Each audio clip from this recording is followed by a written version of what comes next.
the call to jury duty these days is not as before, where people were concerned with justice and they want to ensure that justice is met out. Today, it's just a pathway or a stepping stone to celebritydom.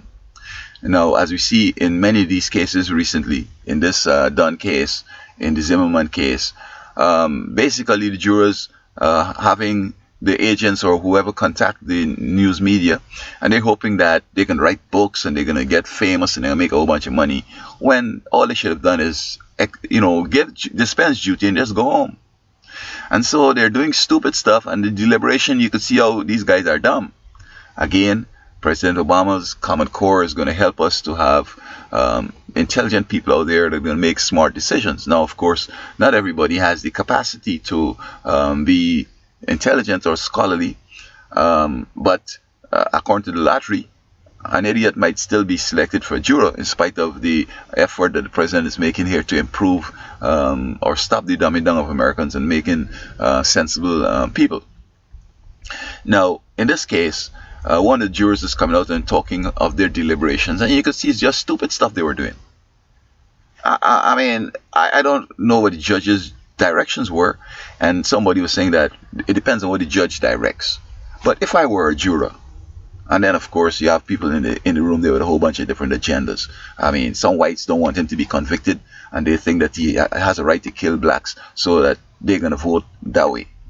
But the black ones that join in the stuff, this black one that's talking out there, I wonder if she gonna have any sense, period. Here's this guy's girlfriend. Who are you gonna believe?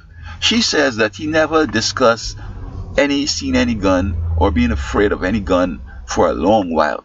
Now, if this was something that was the truth, wouldn't it have been that immediately he would have told his wife, girlfriend, girl, look, now I shot this guy because I saw this gun and I thought he was going to kill me.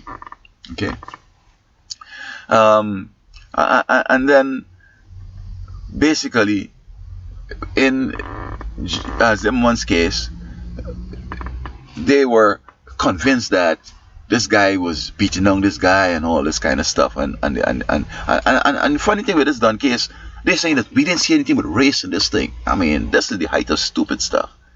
I mean, when you look at the victim and you look at the suspect, hey, it's white and black, white racing and coming to it.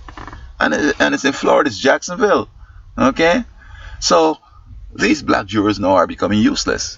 What's the point in having a black juror when, you see, they're thinking in terms of when the Constitution says you must be judged by your peers, that it has to be somebody that just black, and or maybe living in the same circumstances like you.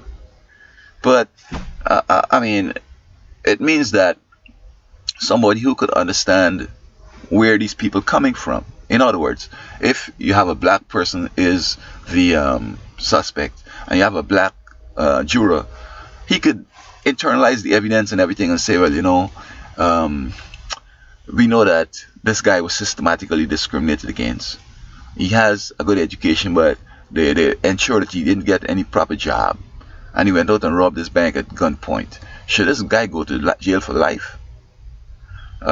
He's guilty, of course, of the act, but I think there are mitigating factors here that shouldn't even give this guy a long time in jail. What he needs is some help.